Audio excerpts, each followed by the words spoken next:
नमस्कार, आप देख रहे हैं स्वराज एक्सप्रेस की खास पेशकश और आज हम बात करेंगे कि भाजपा पर भरोसा अभी भी बरकरार है। लोकसभा चुनाव में भारतीय जनता पार्टी ने एक बार फिर साबित कर दिया कि छत्तीसगढ़ में भाजपा पर जनता का भरोसा बरकरार है। बीजेपी के संगठन, रणनीति और मैदानी मेहनत में कांग्रेस उनके आसपास भी नहीं है। प्रदेश के 11 में से 10 लोकसभा सीटों पर भाजपा के प्रत्याशियों ने जीत का परचम लहराया है। वहीं कांग्रेस को महज एक सीट से संतोष करना पड़ा। देखिए खास रिपोर्ट।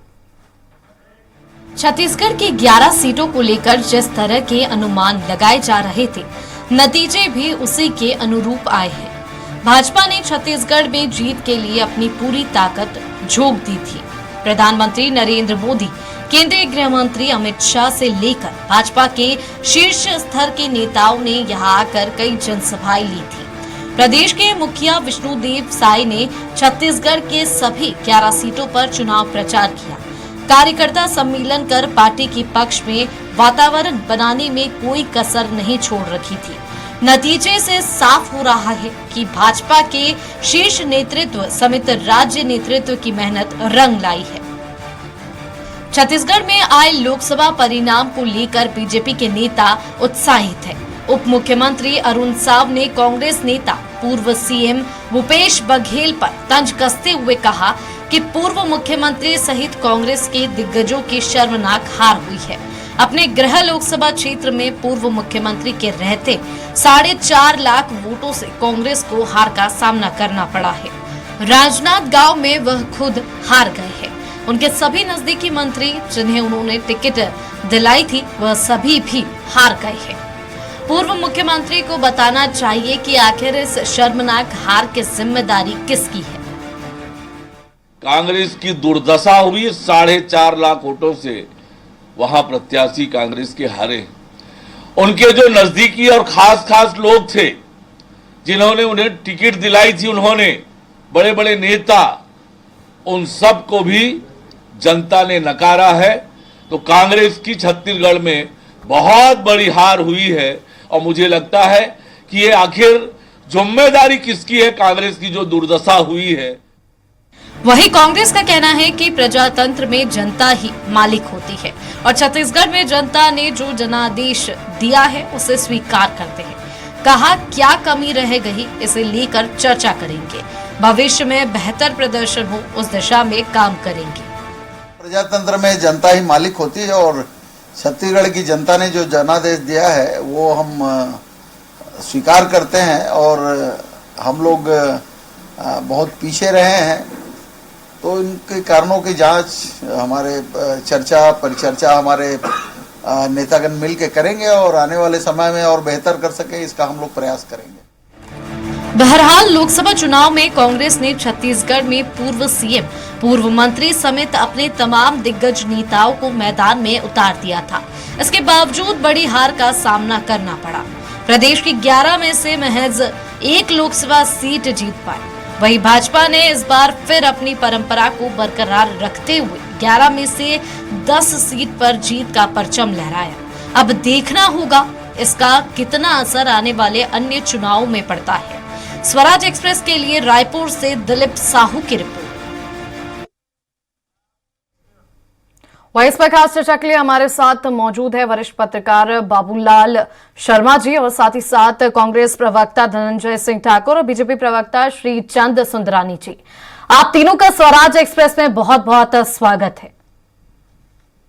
सबसे पहला सवाल धनंजय जी मैं आपसे करना चाहूंगी, जिस तरीके से लगातार आपकी पार्टी छत्तीसगढ़ में जो है नारा लगा रही थी कि हमारी पार्टी ज्यादा सीटें जीतेगी, और बात करूं मैं पूर्व मुख्यमंत्री भूपेश बघेल की, उनके गृह जिले से वो हारे हैं, तो ऐसी क्या स्थिति बन गई कि आप सिर्फ एक सीट पर आकर समट के रह गए?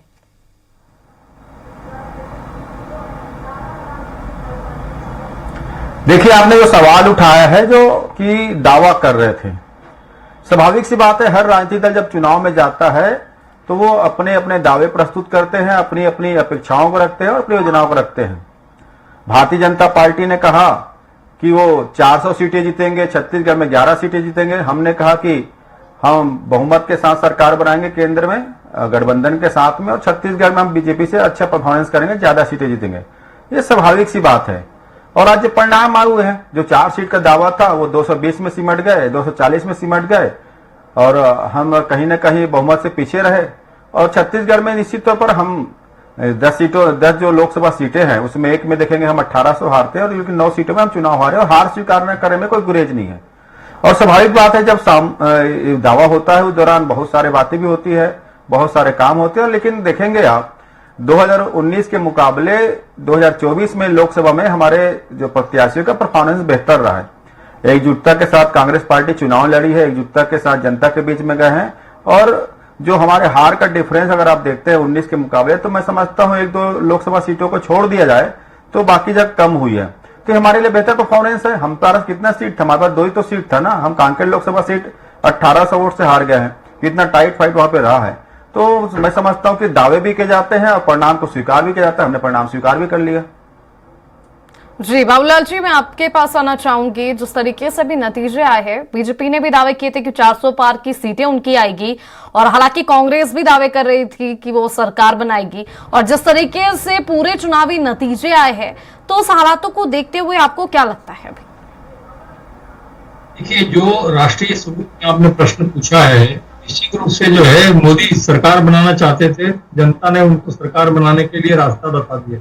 हालांकि पूर्ण बहुमत नहीं दिया, एनडीए की जरूरत उनको पड़ी है और सहयोगी संगठनों की जरूरत पड़ी है, और वो दबाव में काम करेंगे, गठबंधन की राजनीति करेंगे। गठबंधन की राजनीति की आदत जो है वो नरेंद्र मोदी को नहीं है, मुझे ऐसा लगता है। लेकिन फिर भी उनको ऐसा करना पड़ेगा और ऐसी कोशिश होगी, नेतृत्व उनको दिया गया है।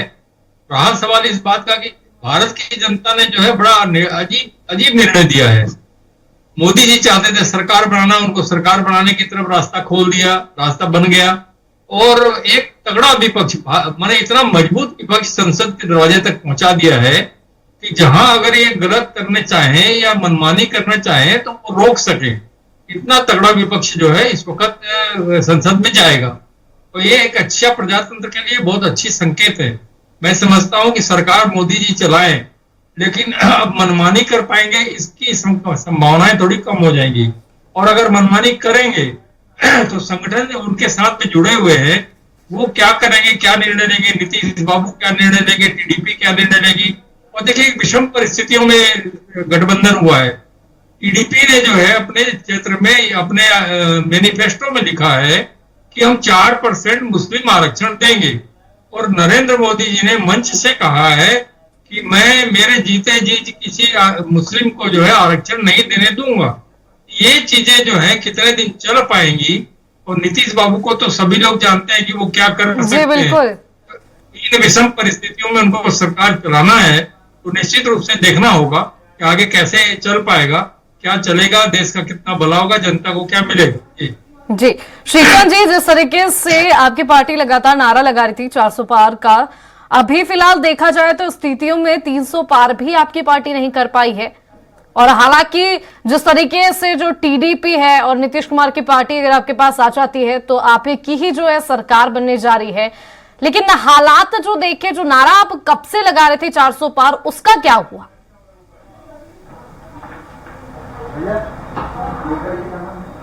नहीं, निश्चित रूप से हम 400 पार का एनडीए का नारा था। हम 300 से कम सीटों पे आए, 391 सीटें आए हैं, 292 सीटें आए हैं। निश्चित रूप से समीक्षा हम करेंगे कहाँ हमारी चूक हुई है। कहीं न कहीं चूक हुई है, या कांग्रेस के या विपक्षी दलों ने भ्रामक प्रचार किया, संविधान बदलने की बात करी, और 400 सीटें आने पे भारतीय जनता पार्टी की सरकार संविधान को बदल देगी, बाड़ा साहब आम्बेडकर साहब के संविधान को ही बदल देगी। इस प्रकार के भ्रम फैलाने का काम कांग्रेस पार्टी ने किया। निश्चित रूप से उसका इफेक्ट थोड़ा बहुत पड़ा है, लेकिन ये सारी चीजें समीक्षा होगी। राष्ट्रीय स्तर की बात है, हमारे लेवल की बात भी नहीं है। आदरणीय मोदी जी, आदरणीय अमित शाह जी, आदरणीय नड्डा जी और पूरी राष्ट्रीय कार्य समिति इस पे बैठेगी, चर्चा करेगी, आखिर कहाँ डेंट हुआ, कहाँ क्षति हुई। और कांग्रेस पार्टी की भी जो स्थिति देश में बनी है, विशेषकर छत्तीसगढ़ की बात मैं करूंगा जी बिल्कुल, कि इतने बड़े बड़े नेता पूरी कांग्रेस पार्टी की प्रथम पंक्ति को दांव पे लगा दिया, लेकिन सब के सब हार गए। मतलब 11 में से 10 सीटें जीतकर भारतीय जनता पार्टी ने एक इतिहास बनाया है, इतिहास को दोहराया है। हम 10, 9, 10, 11 जीतते रहे छत्तीसगढ़ में, उस रिकॉर्ड को हमने कायम किया।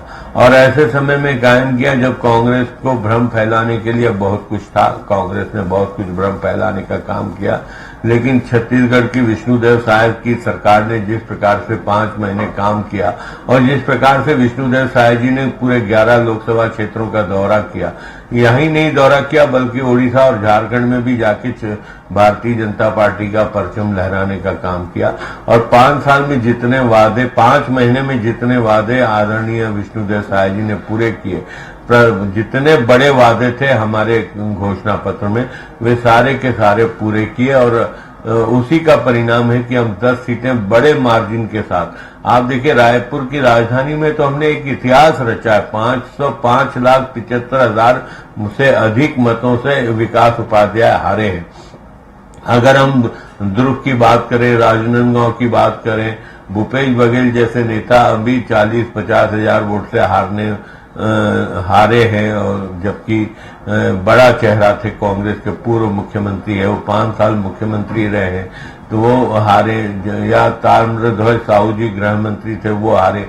छत्तीसगढ़ में इनके जितने भी प्रथम पंक्ति के नेता थे वही लोकसभा चुनाव लड़ रहे थे, लेकिन बुरी तरह पराजित हुए। और कांग्रेस को आत्मचिंतन करना पड़ेगा, क्योंकि कांग्रेस की जो दुर्गति छत्तीसगढ़ में हुई है, एक समय में कांग्रेस का गढ़ हुआ करता था और 6 महीना पहले तक तो कांग्रेस की सरकार थी छत्तीसगढ़ में, उसके बाद इतनी बड़ी दुर्गति कांग्रेस की हुई है, तो निश्चित रूप से ये चिंतन का विषय कांग्रेस पार्टी के लिए। भारतीय जनता पार्टी तो अपने एजेंडे पे काम कर रही है, और भारतीय जनता पार्टी जिस ढंग से हमारी सरकार काम कर रही है, आने वाले समय में कांग्रेस का छत्तीसगढ़ में नाम लेवा नहीं होगा, कांग्रेस मुक्त होगा छत्तीसगढ़। धनंजय जी, जिस तरीके से शीशन जी कह रहे हैं कि कुछ सालों में कांग्रेस मुक्त छत्तीसगढ़ हम लोग देखने वाले हैं, और आप उनकी पार्टी के खिलाफ भ्रामक चीजें भी फैला रहे थे जब लोकसभा चुनाव चल रहा था।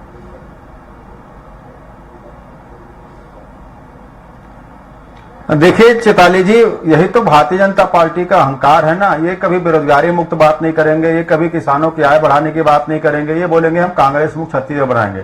10 साल से नरेंद्र मोदी जी यही माला जप रहे थे। आज हालात ये है कि जो नरेंद्र मोदी जी हैं, उनके जो दावे थे 400 पार के, उसे हवा खुल गया है। अरे देश के प्रधानमंत्री पहले बार ऐसा हुआ है कि पहले राउंड में ही पिछड़ गए हो, आप देखे होंगे। दूसरी बात, देश के प्रधानमंत्री कितने वोटों से जीते। वाराणसी में जो टोटियो बनाने की बात करते थे, जो विश्व का सबसे बड़ा नेता बनते थे, 1,46,000 कुछ वोटों से वो जीते हुए हैं। हार और जीत होता है, मैंने कहा ना, उससे ज्यादा वोट से तो बृजमोहन अग्रवाल जी जीते हैं। तो सब अलग अलग विषय, शिवराज सिंह चौहान जी जीते हुए हैं, हमारे राहुल गांधी जी 2 लोकसभा सीटों में जीते हैं। तो मैं समझता हूँ राहुल गांधी से बड़ा नेतृत्व तो है नहीं देश में जो 2 लोकसभा सीटों में जीत जाए। ठीक है, चुनाव है, हार जीत होते हैं, परिस्थितियां बदलती है और बहुत सारे समीकरण बदलते हैं। हमारे पास देखेंगे 2019 के चुनाव में हम 54 सीट में थे, आज हम 99 सीट में हैं। भारतीय जनता पार्टी 303 में सीट थी। नरेंद्र मोदी ने ऐसा क्या किया कि 64 सीटों का उनको नुकसान हो गया, 240 सीट पर आ गए। हम तो लगातार चिंतन कर रहे हैं, लगातार विश्लेषण कर रहे हैं, लगातार जनता के बीच में है। पर भारतीय जनता पार्टी बताए ना, क्या जो 303 सीट से भारतीय जनता पार्टी 240 सीट पर आई है, इसीलिए क्या नरेंद्र मोदी जी को जिम्मेदारी ठहराते हैं, जेपी नड्डा जी को जिम्मेदारी ठहराते हैं। हम तो विपक्ष में कल भी थे और आज विपक्ष में है, हम तो ग्रोथ ही किए हुए हैं। ठीक है, हम छत्तीसगढ़ में हमारा परफॉर्मेंस अच्छा नहीं रहा। वैसे भी राज्य निर्माण के बाद आप देखेंगे छत्तीसगढ़ में कांग्रेस पार्टी 1 सीट या 2 सीट ही जीती हाईएस्ट। इस बार फिर हम 1 सीट में है, 1 सीट हम 1800 वोट से हार गए। पर भाई जो भारतीय जनता पार्टी जो अपने आप को विश्व का सबसे बड़ा पार्टी बताती है, 400 सीट का दावा करते थे, नरेंद्र मोदी जी के चेहरा पर चुनाव लड़े, नरेंद्र मोदी जी गारंटियों पर चुनाव लड़े, देश की जनता ने खारिज कर दिया।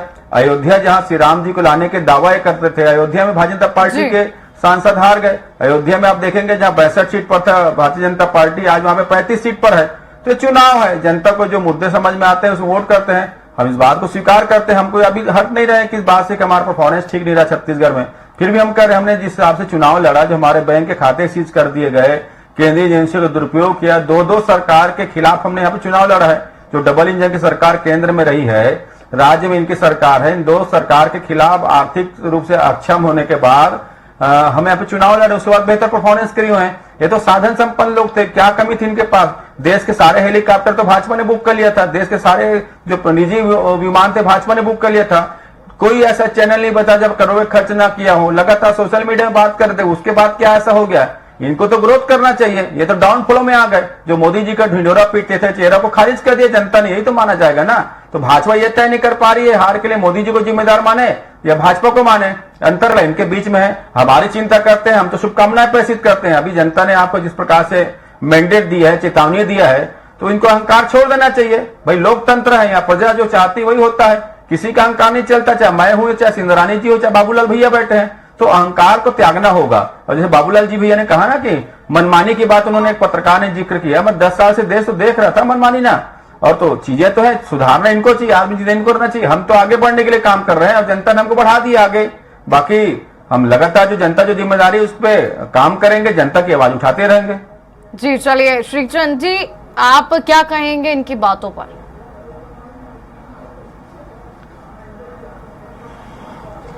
देखिए, अब इनके पास कहने के लिए कुछ है नहीं, सब कुछ तो गंवा बैठे हैं। उसके बाद ये आरोप लगाएं भारतीय जनता पार्टी पे। देखिए 10 साल सरकार चलाने के बाद भी अगर एनडीए पूर्ण बहुमत लेके सरकार बनाने जा रहा है, तो निश्चित रूप से भारतीय जनता पार्टी की और मोदी जी की सरकार की उपलब्धियां हैं कि 10 साल में वो 64 सीट जो भाजपा हारी, किसकी जिम्मेदारी होती है? तो सरकार विरोधी लहर होती है। कांग्रेस ने इतने भ्रम फैलाए, संविधान बदलने तक की बात की, 1 लाख रुपए टकाटक खटाखट पता नहीं क्या क्या बोल रहे थे।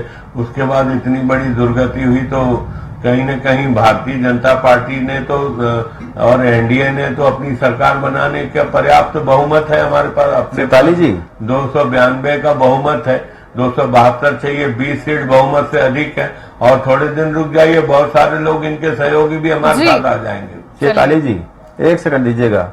जी बोलिए बोलिए धनंजय जी। मुझे सुंदरानी जी की बात को सुनकर हंसी आता है। जो 54 सीट से 99 में चले गए उनकी दुर्गति हो गई, और जो 303 सीट से 240 में आ गए उनको सदगति हो गई। मतलब सोच सकते हैं भारतीय जनता पार्टी का, अरे आप 330 बहुमत में थे। अगर चंद्रबाबू नायडू, नीतीश कुमार और बाकी गठबंधन के लोग हट जाए तो आप सरकार बनाने के आसपास नहीं है। वो आप गठबंधन है, इस लाभदन पर सरकार बना रहे हैं। चर्चा करूंगी, हमारे साथ वरिष्ठ पत्रकार भी मौजूद है बाबूलाल जी, उनसे बात कर लेते हैं। बाबूलाल जी, जिस तरीके से आपने भी एक बात कही थी, मैंने उस पर गौर किया था कि जो सरकार है इस बार विपक्ष काफी मजबूत है। तो ऐसे में जिस तरीके से पूरा माहौल नजर आ रहा है, 400 पार का बीजेपी ने नारा दिया था, कांग्रेस ने अपनी सरकार बनने का नारा दिया था, दावे वादे तो कई पार्टियां करती है, लेकिन जो स्थिति अभी फिलहाल है उसके हिसाब से कहीं ना कहीं एक मजबूत विपक्ष भी है। और जिस तरीके से बीजेपी को भी ये देखना बहुत जरूरी है कि किस तरीके से उनके उत्तर प्रदेश में कम सीटें आई है और किस तरीके से बाकी जो राज्य है उनमें कम सीटें क्यों आई है। देखिए, आप नारों को तो भूल जाइए, नारे तो लगाए जाते हैं चुनाव में, और नारे फेल भी होते हैं, सफल भी होते हैं, असफल भी होते हैं। वर्तमान में आ जाते हैं 2024 में जो है clear majority Bharatiya Janata party को नहीं मिली है, लेकिन उनको सहयोग संगठन उनका एनडीए के साथ में जो है वो बहुमत में है और सरकार आराम के साथ में बना सकते हैं। लेकिन 2 ऐसे लोग हैं जो नीतीश बाबू हैं और टीडीपी है, इसमें थोड़ा डिफरेंस है। एक में आरक्षण के विषय पर उनका ताना बाना बुना जाएगा, दूसरा नीतीश बाबू का कोई भरोसा लोगों को नहीं होता है। दो चीजें उनको अड़चन डालती रहेगी। निश्चित रूप से जो है मनमानी कर सकने की स्थिति जो है नहीं रह पाएगी, और एक मिनिमम कॉमन प्रोग्राम बनाना पड़ेगा जो गठबंधन की राजनीति के लिए जरूरी होता है। जब तक मिनिमम कॉमन प्रोग्राम नहीं बनेगा तो सारे लोग जो है एक रास्ते पर नहीं चल पाएंगे। मिनिमम कॉमन प्रोग्राम के तहत ही मोदी जी को चलना होगा, ये तय हो गया है। रहा तक विपक्ष की ताकत का प्रश्न है, विपक्ष ताकतवर है, इसमें कोई शक नहीं है, और एक अच्छी स्थिति है। युवा नेतृत्व है उनका, युवाओं के हाथ में उनका नेतृत्व है, एक अच्छी बात है। और जिस तरीके से जो है भारत की जनता ने जिस तरह का ये दिया है, न किसी को हंसने का ज्यादा मौका दिया है और न किसी को रोने का मौका दिया है। ये भारत की जनता का मानस समझना किसी के बूते की बात नहीं है। इस चुनाव परिणाम ने बिल्कुल साफ कर दिया है, भारत की जनता को वाकई नमन है। न किसी को हंसने का मौका दिया, न किसी को मुंह ढककर रोकने का मौका दिया, और बराबर की खुशी दे दी सबको। हर पार्टी अपने ढंग से खुश है, और अपनी अपनी बात को कह करके खुश है। इंडिया अभी भी कह रहा है कि हम सरकार बना सकते हैं, उस पर विचार कर रहे हैं, और उधर वो एनडीए की सरकार बनने जा रही है। तो निश्चित रूप से जो है भारत में कुछ अच्छा ही होने वाला है, ऐसा मानकर चलना पड़ेगा। जी श्रीचंद जी, क्या लगता है आपकी जितनी सीटें, भले ही आपकी सरकार बन जाए, लेकिन उसके बाद भी आपको समीक्षा करना जरूरी है कि कहां आपकी सीटें कम आई है और आखिर में जनता क्या चाहती है कि किस तरीके से सरकार बननी चाहिए। और कहीं ना कहीं अगर आपकी 400 पार सीटें नहीं आई है तो कहीं ना कहीं खामी आपकी पार्टी में भी है।